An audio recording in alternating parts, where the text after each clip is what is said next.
Makato Revitalization Project, a member of the Indigenous Peoples Day Committee, and it is an enrolled member of the Rosebud Sioux Tribe. She was raised in Milks Camp community in south central South Dakota. She is the oldest of 4 with 3 younger brothers, the youngest of whom is a senior in high school this year. She and her husband, Ethan, have a blended family of 6 daughters, ages 10 down to 2 months. You go, girl. I have 2. Oofed us. Her father, Bull Bear, is a Naka, a hereditary leader within her community, and her family continues to carry and practice the traditional Lakota teachings and lifestyle. She is sober for 14 years. Megan has been an Indigenous herbalist for the past decade and currently teaches Lakota Dakota history and culture along with traditional plant medicine. She currently owns Lakota-made store selling herbal salves, creams, and products. PSA, you can find out all of it in the back there. Rooted in her own connection, Megan remains a strong advocate for the earth.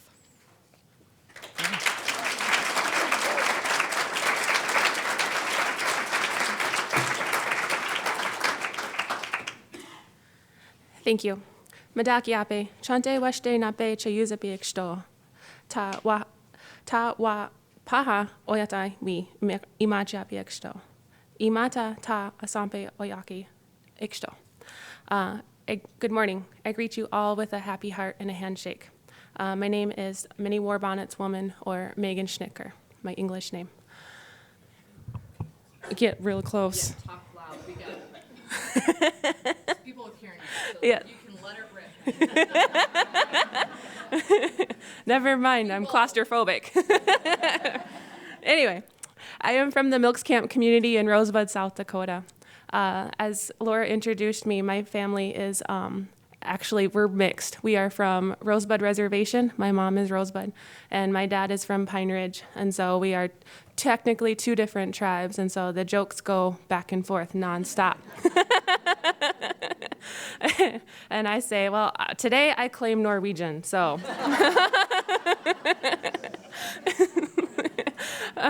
My grandfather on my mother's side came over on a boat when he was 2 years old, and so he is Norwegian, and so that's where my green eyes come from.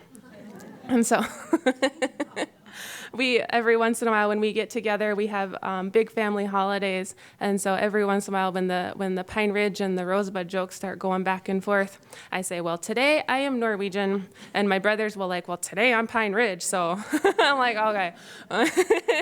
And so anyway, my family is definitely a blended family, and so we have many different backgrounds.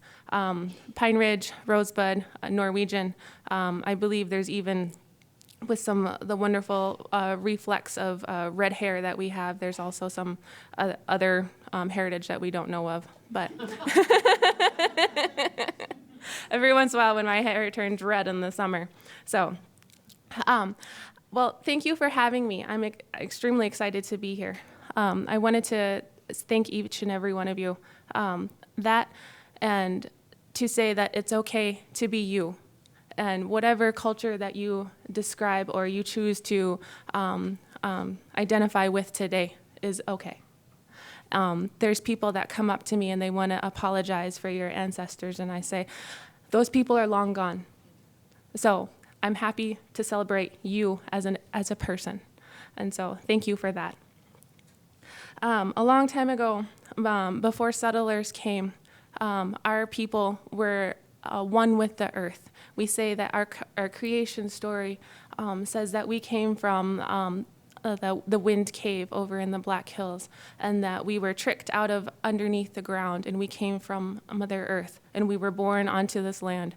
And so everything that we did was from the land. We were nomadic people, and so we traveled all over the Turtle Island here. And so everything that we did came from the land. Our food, our medicine, our lodges, our clothing, our artwork, our weapons, everything came from the land.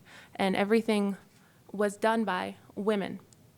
The men were the providers. And so if we think about things. People who can't hear. Oh, yeah. We're gonna just give me that. Okay. Do a test in there, sorry. Can everybody hear me now? Okay. I apologize. No, it's the microphone. We got it. Okay.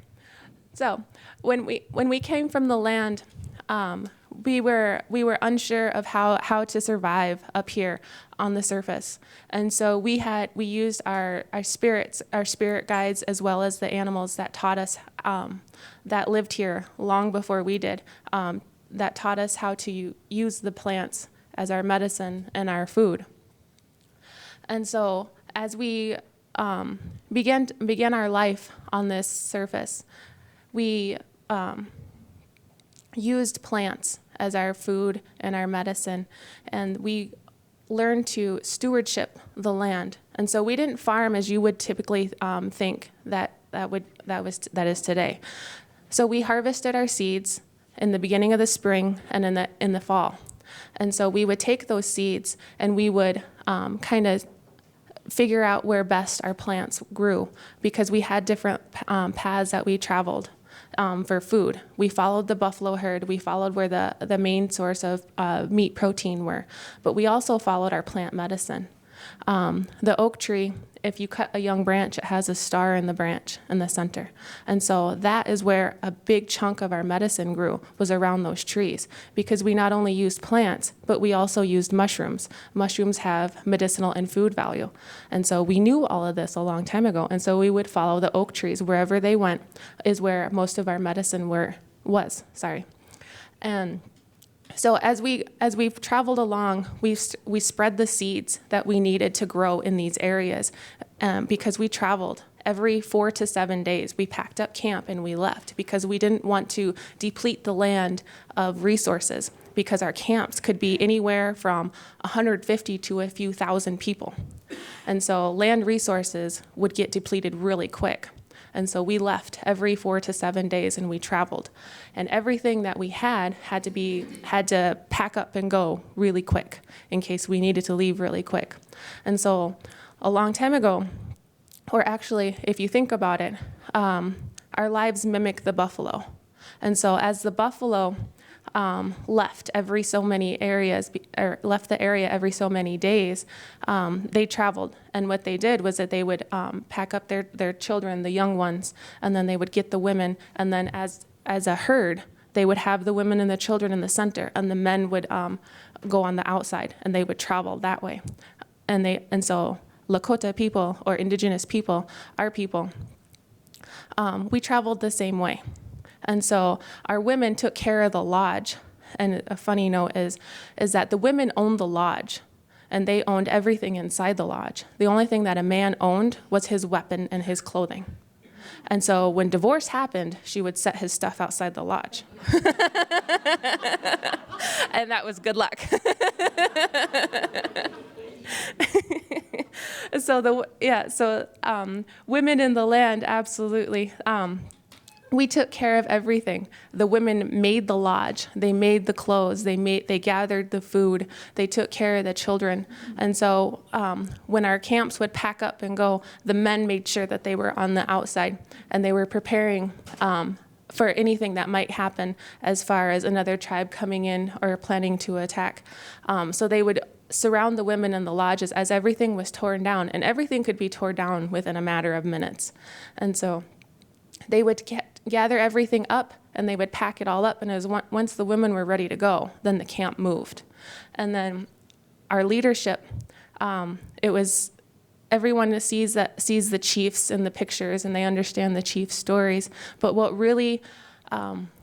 the real leadership behind the chiefs and the chief councils were, or nachas, was the grandmothers of the tribe. And so the grandmothers were the ones that decided whether we left and which direction we went. The grandmothers decided if we went to war or if we did not. It was the grandmothers that decided if the camp was too big and we needed to break off. And then they told the leadership which part of the camp was going to break off, which families were going to go in which direction. And so it was really the women that led our people a long time ago, especially the grandmothers. Even today, we don't do anything unless our grandmothers approve of it. And so we listen to our grandmas. And it's really easy because all my children, all of my 6 girls, an elderly woman is grandma, no matter what. And so they recognize that you have achieved a status.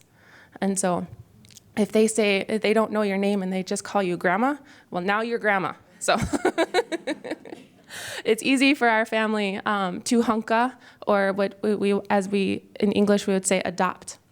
And so our children easily say, well, she's my auntie now, or she's my grandma now, or that's my uncle. And so we have a big family. We have a very big family.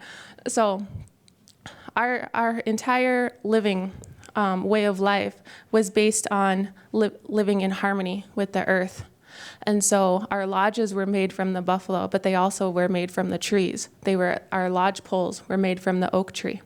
Our lodges were made from the buffalo hides, the big, huge buffalo hides. And so everything that we had was from the land. And so when settlers came over, they were like, well, they were primitive, they were savages, and they didn't build monuments and they didn't build buildings, but we did. There's different earth mounds that are all over the United States, and they look like hills, but actually, if you look at the topography or the landscaping of the land, you will see random mounds that are just there, and there's actually one over by the powwow grounds. If you look, the mound that is there doesn't quite fit with the landscape. And so there's a research project there for me on the back burner to figure out who built it and why did they build it. Because some of our mounds were created to save some of our food and to save some of our plants and our medicines. And so when we farmed, and I do apologize for my ADD, my adult ADD. I talk in circles, so if you keep up. I'm sorry. Anyway, so we built our mounds because some of our plants grew better on hillsides. And so in order to keep our food source and our medicine source along with the lines of the routes that we traveled, we would create mounds and build our own hills. Because in some areas, if it was so flat, we would create a mound. And then there's some of our stories that tell of thousands of years ago that we walked with giants, and that some of the giants sacrificed themselves to help the Lakota and Dakota people with survival. And they laid down and they laid their horses down, and they let the ground consume them, and they created hills for us so that some of our plants and our medicine and our food would grow on those hills, because some of our medicines won't grow on the flat prairie. And so to create a safe place for our people to camp or to grow our food, they laid down and created hills. And none of you are from South Dakota, so I can't explain the hill to you. But so yes, we might have a few. But so in between Winter, South Dakota and Mission, South Dakota, there is actually a hill. And if you look at it from a couple different angles, you can see the head of the giant, you can see the shoulders, and you can see the legs. And then the next hill, you can see the muzzle of the horse, and you can see the neck of the horse, and you can see the humps of the horse. And so those are in our creation story. And so that is one of the reasons why we don't have giants anymore, is because they all laid down. And so they all decided to become part of the land that we stewardship.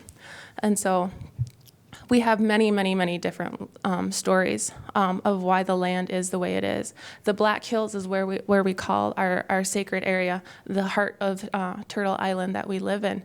And so we would go that direction if our tribe was sick, or if we were ill, or if we were having the wanugis, or the bad spirits that were surrounding our camp. They would start to consume our camp. And so we took off to the Black Hills for healing. And so the Black Hills had very powerful medicine for us, spiritually, emotionally, and physically. So we would take off over there and we would winter there if we were having problems. And most of our medicine grows from there. But then we would come back this way after the white buffalo calf woman came, and she gave us the pipestone, or she gave us the pipe. And so we would come back this way and harvest our pipestone for our pipes. And so each and every one of our stories is connected to a woman in some sort of way. It's connect us to the land that is here, that we took care of. And so we also did controlled prairie burns a long time ago. And it's evident, science, is now catching up with what we knew for thousands of years.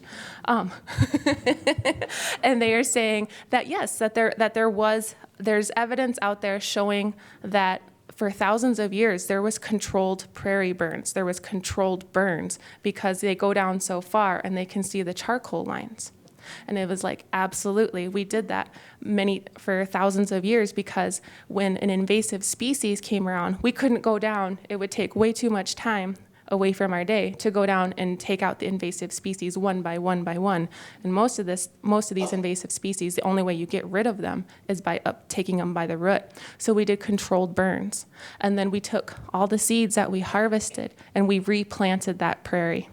And we completely replanted that prairie and redug it. And then our giants that lived a long time ago would landscape the area for us. And so we have stories that the giants carved our rivers and they carved our streams to where we needed them to be. They also helped us with moving mountains and becoming hills for us. And so it's thousands of stories that are all flooding my head right now, and I wish I could tell them all to you, but I do have a time limit. And so our women, from the moment that they were born, they were rooted in the land. And so when a woman was pregnant, her grandmothers and her aunties and all the women of the village took care of her, and they prepared her for motherhood. A first-time mother was very sacred for us, and because a new life meant that the tribe was going to continue. And so the women surrounded the women that were pregnant, and then they created everything for that new baby that was coming. The family, the mother and the father actually didn't gather anything. They didn't prepare anything. The tribe took care of them. And so when this nowadays you call them doulas and midwives, but the women that were in charge of childbirth were older women. And when that mother was ready, the camp had to be surrounded by oak trees. And when she was ready, or when the women were ready to give birth, they took her to a tree that they had prepared for months. And so they took her to this tree and she labored there, and they helped her, and they gave her teas and they gave her herbs to help her with labor, and they gave her wild raspberries, which was one of them. They gave her mullein root for pain. And so everything came from the land. And so when the birth was ready, I hear your phone.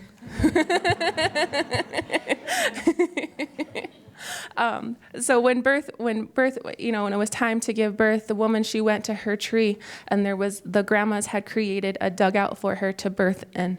And so when the child came out, the first thing that the child touched was fresh ground. And then a cherished one, or a woman that the mother thought that she wanted her child to grow up as, would come and clean out the mouth, and then they would clean the baby in an herbal bath. And there was many different plants. Unfortunately, some of these don't even exist anymore. They would give the baby an herbal bath to cleanse it, and they would give it back to the mother, and they would cover them both in fresh dirt, in black dirt. That would be the minerals that they needed, the minerals that the mother just lost from childbirth. And then they would give her herbal teas, and they would give her fresh foods and salads from the earth to help her with her milk and help her recover from birth. And so from that moment, you are given minerals, you are given vitamins and everything you need. Actually, one of the plants that is still with us that they really forced on women right after birth was stinging nettle, because of vitamin K that is in it. Vitamin K, I don't know if you're unaware, it helps with prevent brain bleeds in infants. And so they gave lots of stinging nettle because stinging nettle is a incredible superfood. And so it has all the vitamins and minerals in it. It has calcium and it has iron in it. It has protein in it. And so they gathered stinging nettle and they fed that to the women, not only in salads, but in teas as well, because in both forms, it's amazing. And so stinging nettle was one of the foods that they gave the women. And so she had this. So for 4 days, the grandmothers took care of her, and the doulas and the midwives took care of her for 4 days. And then at the end of her 4 days, then they took her from the tree, and then she was given back to the camp, and the father was able to meet his new child. And so a long time ago, they when they came and they met the child, they had a ceremony, and they had a welcoming of the spirit ceremony, because during that 4 days, the grandmothers helped the mother with her new child, and they gave her herbs and they gave her teas, but then they also did welcoming of the spirit, and they brought the spirit to the child. And we say that when newborns first come, the soft spot is where our spirit came. And so until that soft spot closes, at any moment, that spirit could leave. Sorry. And so our children are cherished because at any moment they could leave. Sorry, I had a stillborn, but so. And so as our doulas and our midwives prepared our women, the new mother with this newborn, that is when the family members would come to the edge where they were allowed to be. And they would bring the gifts for the newborn, and the baby would be dressed, and it would be all in beautiful quill work. And it would be completely decked out, because this is a new life, a new spirit. And the spirit had to know that it was loved and it was cherished. And so when at the end of those 4 days of ceremony, they would do a huge ceremony for the camp. And so the entire camp would welcome that new spirit into the camp. And so they had medicine men, and they would have prayers for the whole camp that was going to welcome this new life. And they brought this woman and her new child into the camp, and they surrounded their lodge with gifts and presents and food for that family. And then they would make sure that they didn't leave camp for 7 days to make sure that family was well-rooted and well taken care of. And then after that 7 days, then the whole camp surrounded that family and took care of them and helped them pack up and helped them move to the next camp. And until that child turned 1, the camp would make sure that child was well taken care of and well loved, because some children you have until the age of 3 until that soft spot closes. And so at any moment, that spirit could feel unwelcome and unwanted. And so until the child was about 4 or 5, the camp definitely surrounded each of those young families and took care of them and helped them move from camp to camp to camp.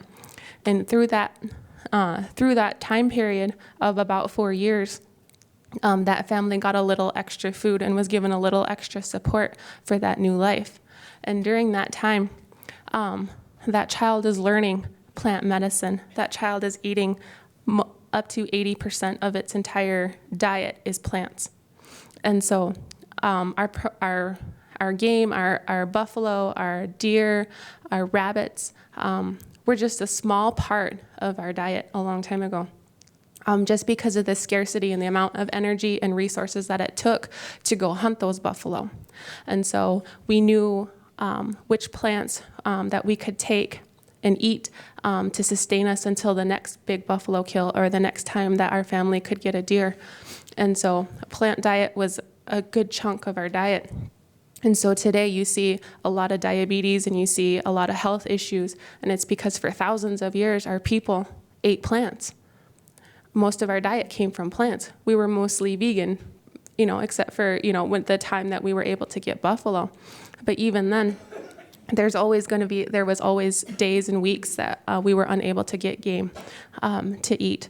And so when we go back to our young ones, they're learning plant medicine and they're walking on medicine every single day. I'm sorry. I need a Kleenex. Boogers.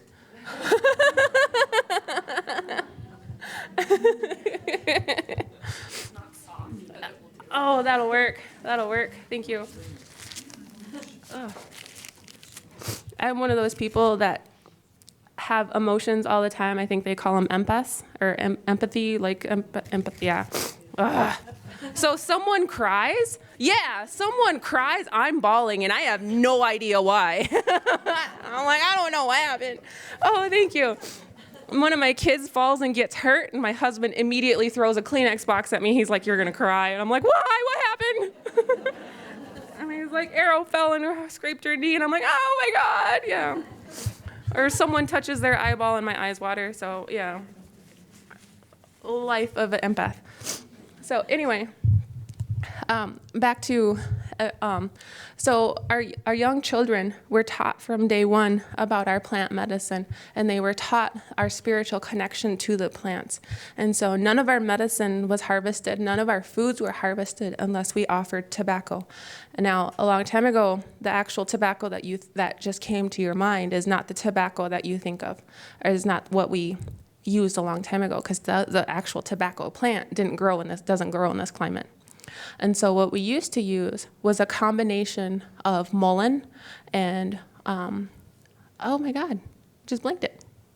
Anyway, we used a mixture of plants, and anything that was given the word tobacco in their name was smokable. And so it was either smokable for medicine, or it was smokable for spirits. And so our tobacco a long time ago, what we call chanchasha, was a mixture of red willow bark. It was a mixture of mullein, and it was a mixture of mint leaves, and a couple of roots in there. There was bare root and bitter root. And so all that combination was our tobacco, and that was our most powerful medicine. And so when we harvested our medicine from the ground, we offered tobacco to Mother Earth for growing our food for us and growing our medicine and giving us everything we needed to sustain life. And so before we harvested anything, we gave tobacco to that plant, and we offered thanks for its spirit. Thanks for growing for us. Thank you for giving us your medicine. And so our children were taught that a long time ago. So the random picking of dandelions never happened. We had a spiritual connection with all of our plants. And actually, when we were getting ready to move, we had scouts that took off, and they went and they looked at the next area for camp, and they decided where each lodge was going to be so that we didn't crush out any of our plants or any of our medicine that might be growing there. And so plantain is actually one of the medicines that came over on a boat when settlers came over. The seeds stuck to their shoes. And so one of the names for plantain is, I believe it's called settler's foot, or, settler's foot. And so as they came over, that plant started to grow. And so it grew all over, and we didn't know what it was.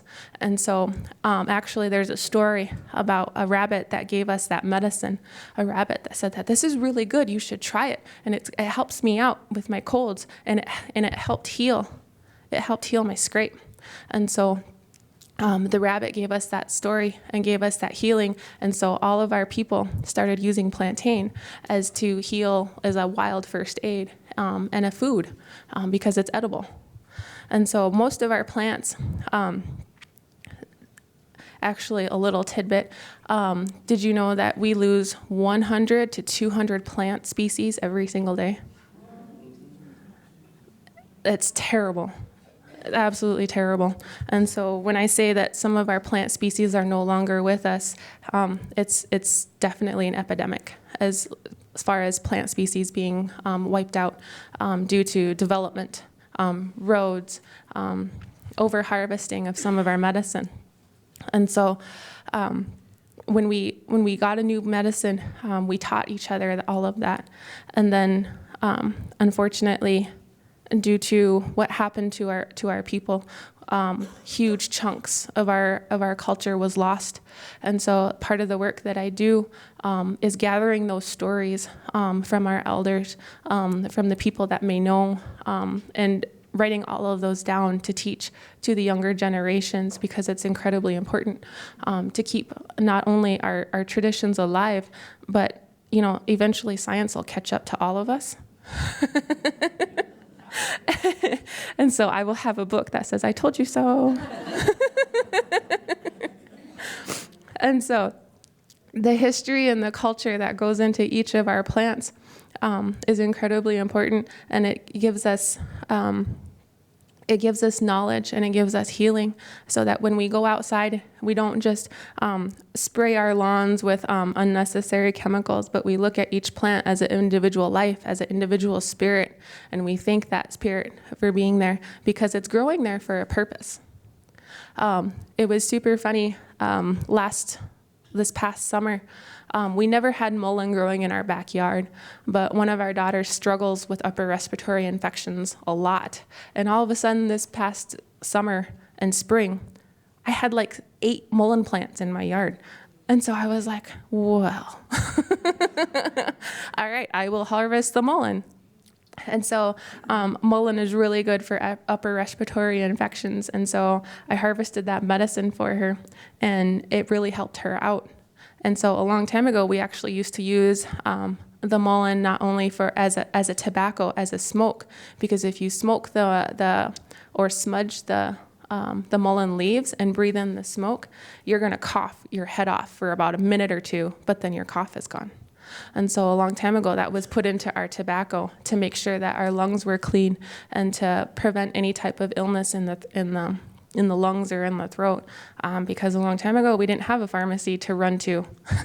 And so we had to keep track of all of the plants that we needed and have them harvested. And so when I say our chinchasha was one of our most powerful medicines, absolutely it was. And so it was either smoked or it was inhaled like a smudge.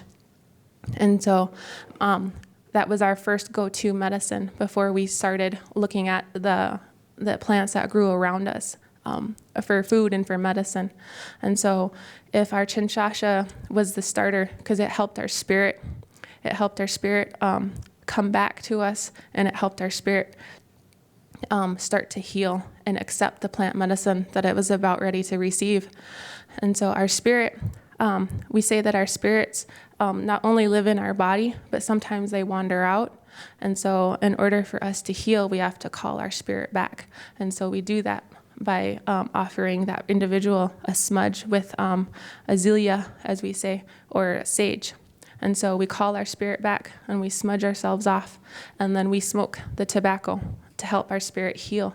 And then we create the medicine that person needs, whether it's a cough or it's a cold or you have stomach problems or something. And so we make sure that our spirit is back in our bodies.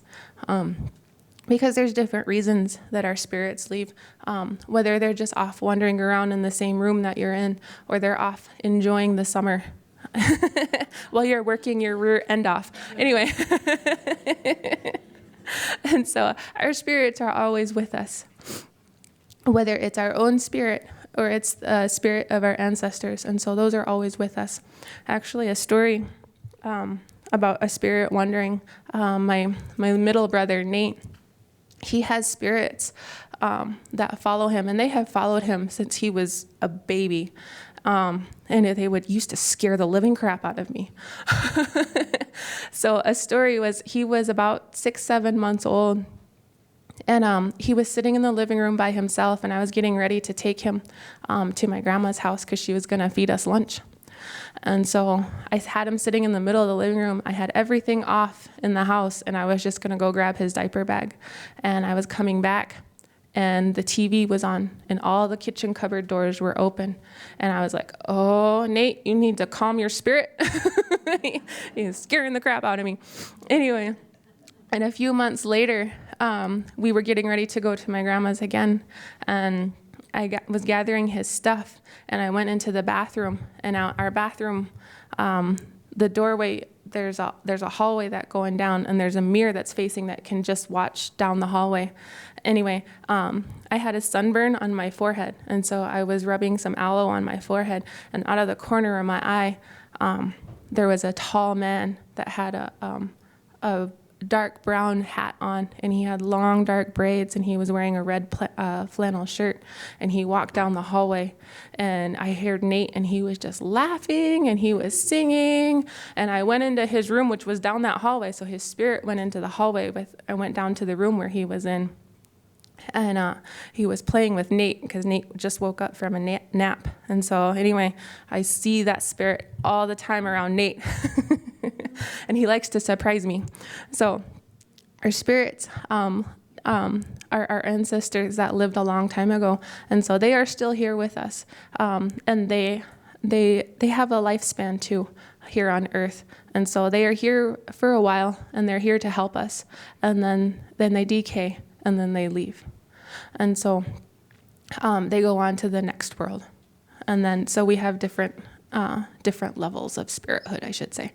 But they are also connected in our land and in everything that we do, because sometimes when we are off wandering around looking for plants or looking for medicine, sometimes it's our spirits that kind of guide us to where we need to go, whether it's following a sound, following someone's voice, or someone's whispering to you.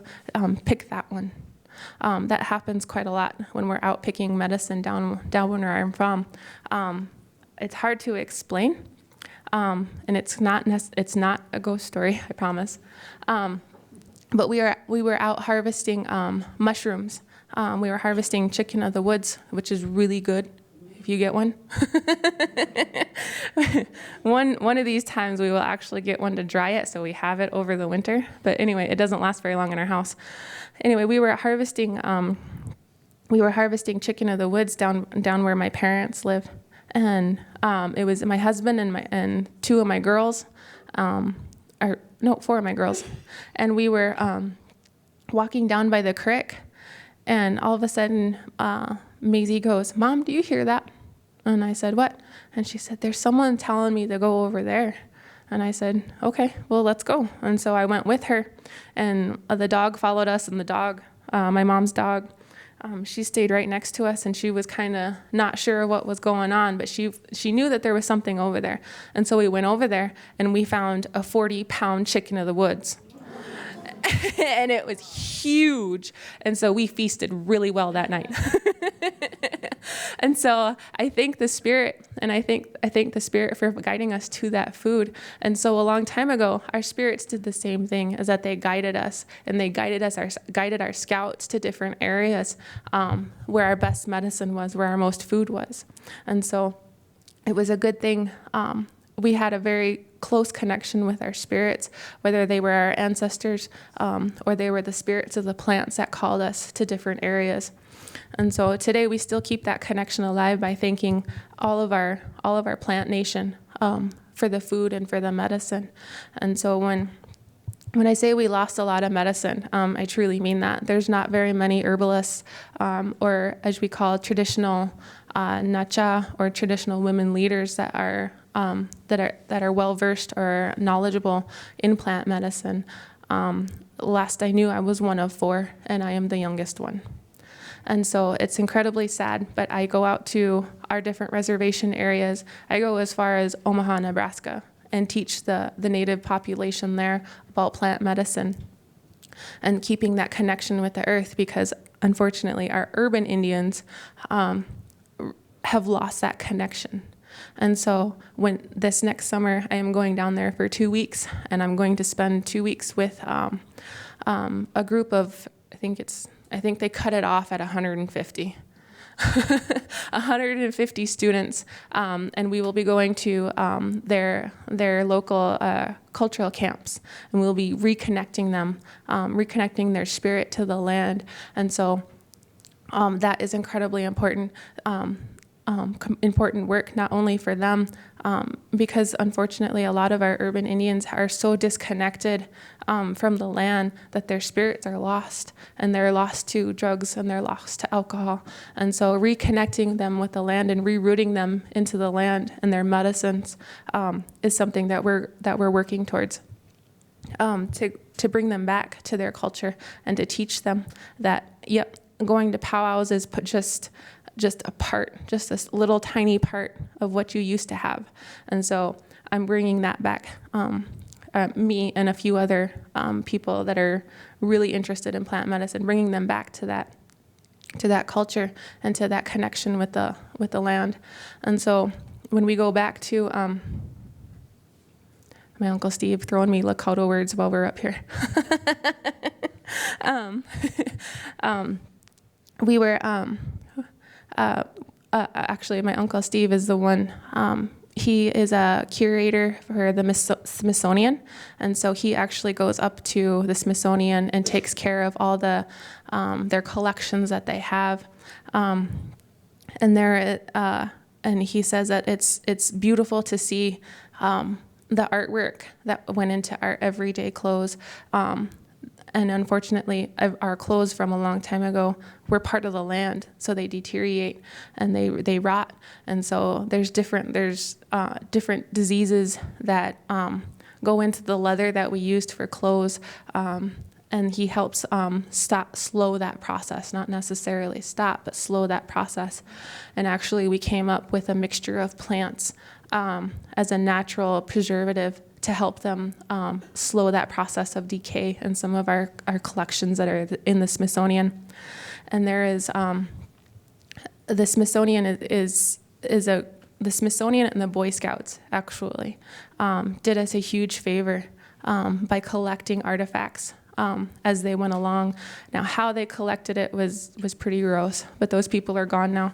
And so the collections that they have gave us a glimpse into what we used to use for natural dyes, what we used to use for tanning, and what we used to use actually in some of our diet. Actually, some stuff has blood on it, and so they were able to run tests and say, well, this person was incredibly healthy, and they could say that this person had a majority of plant-based diet. And so they were able to say that, validate basically some of our stories and saying that most of our diet came from plants, and it didn't really necessarily rely on buffalo, even though buffalo was a huge part of our lives because we needed that for our clothing and for our shelters. And so him working at the Smithsonian, we have a different avenue to look up and to research and validate some of our stories that we have in our culture that tells us, there was a story of the tortoise after he ran the race around the Black Hills. And he came back to his people, to the Turtle Nation, and he told his nation about the race that he did, and they were like, and his nation was very interested in all the different animals that were there, and he said, well, did you find any medicine while you were there? And he said, yes, I did. And so he started to show them the different medicines that he was taught from the different animals, because all of our animals eat certain foods, and they know which foods that they need for different times of the year, or different seasons. And so he brought that knowledge back to his nation, and they were able to strengthen their nation through that shared knowledge of the conference, or the conference of when they had the race around the Black Hills. And so sharing knowledge through our animals, our animal nation to the plant nation, and back to our people happened all of the time. We were very connected. And so when we did ceremonies before we harvested buffalo, watch out, I'm gonna cry again. So we prepared our people when the Buffalo Nation came to feed us. what we did was we prepared our warriors and we prepared our women, because the women were the ones that went and harvested the buffalo after the kill. The men just killed it. They did the easy part. And so they prepared our women and our men and our hunters for that buffalo kill. And so after they had ceremony and they prepared themselves to take that large spirit, and then the men went off and they hunted the buffalo. And so the way that the buffalo prepared themselves is that the men would go up on a hill and they would watch a buffalo herd, and a medicine man would go up there and he would sing songs. And then the buffalo would break off, and there would be a small group, and there would be a group of young buffalo that would be circling a smaller group. And then they were basically saying goodbye. And so the buffalo that would be in the center was the one that would sacrifice themselves for the people. And so while the medicine man was up there singing his songs of prayers and for thanks for that buffalo nation, the warriors had to wait until the buffalo were done and telling their friend goodbye. And so our warriors would come down, and that buffalo would stand still, and he would face himself, and he would watch the warriors come, and they would kill him. And then the other ones, they would stand off to the center, and they would say goodbye, and they would hit the ground with their hooves, and they would snort as the spirit left. And then the women would come over the hill, and they would harvest that animal. And then once they started harvesting that animal, the buffalo herd would leave. And then the medicine man would still stay up on the hill, and he would sing his songs, and he would sing his ceremonies and praise that spirit for everything that he gave us. And so once that buffalo came, the women started to harvest, and the young girls, about my daughter's age, they would start to learn their process in the how to process the animal. And so they would help butcher the animal. Yeah. I tell you, this bawling thing, it's hard to tell stories. I'm not a very good storyteller. I cry all the time. So our young daughters would be right next to us, and they would learn how to butcher, and then not a single part of that animal was wasted. We used absolutely every single part. And so one of the things that the last buffalo kill that we did, we saved the brain matter to help tan the hides. And the brain matter in the eyeballs and the liquids of the buffalo actually were saved, and it was they were put into a bladder bag.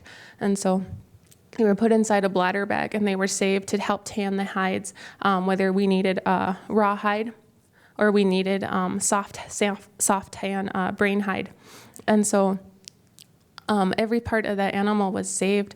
And so after we were done butchering, there was obviously blood on the ground and blood on the grass.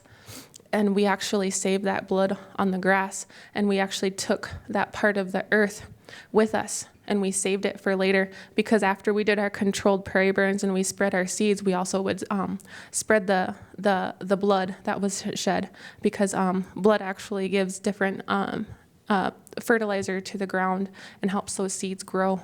And so every little bit was saved, and so not one of that was wasted. And so, I'm sorry you have to listen to me sniff my nose. And so today, we still do those ceremonies and keeping our connection with the land and the spirits.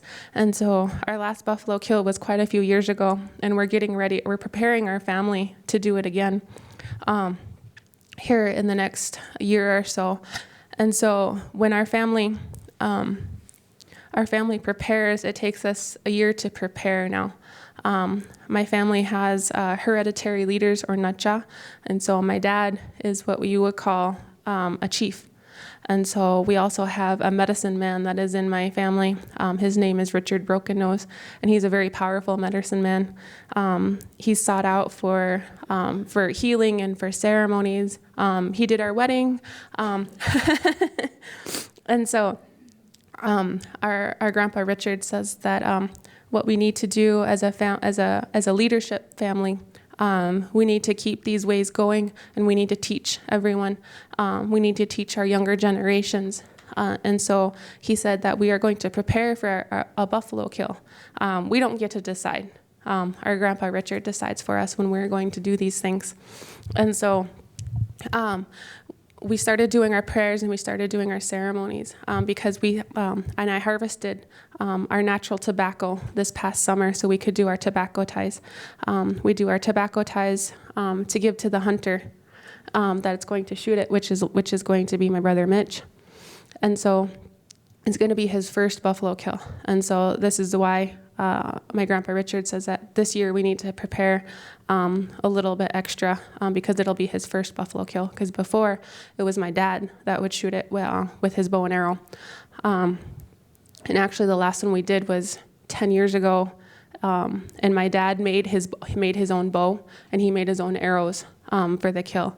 And that ceremony took about 4 hours. So as soon as the sun came up, Grandpa Richard was up on the hill, and he was singing to the buffalo as my dad prepared and chose his arrows that he was going to use.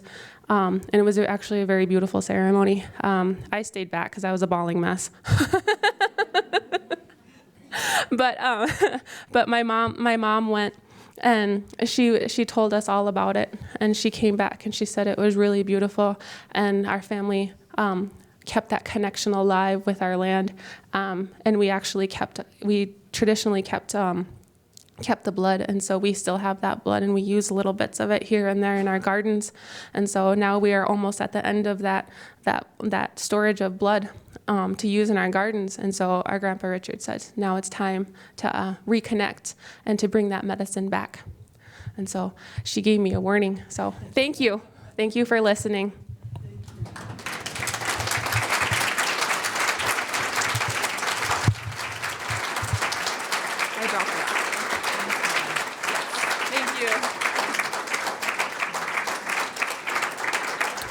You're not the only one who got teary-eyed. Oh, and I forgot my notes.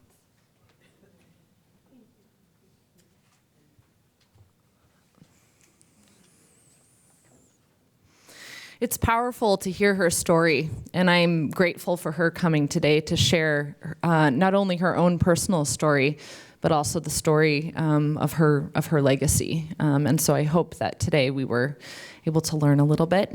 What we're going to do now is we're going to have some time at your tables to actually discuss what Megan has talked about and discuss amongst the groups, but also prepare questions that you have for Megan. Megan, we are going to call you back up again, so we've got tissue loaded for you.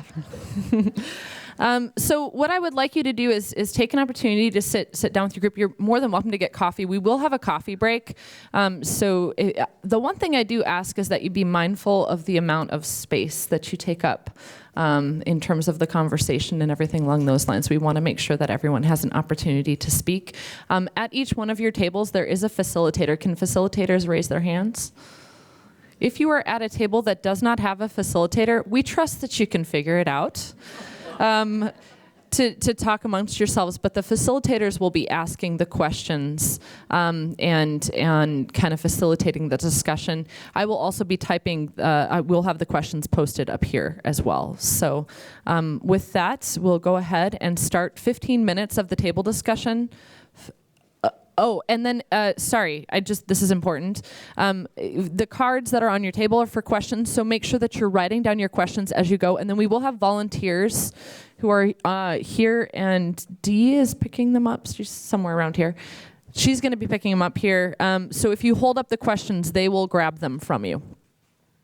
Does that make sense? Okay.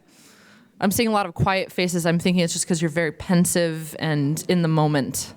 So 15 minutes of table discussions.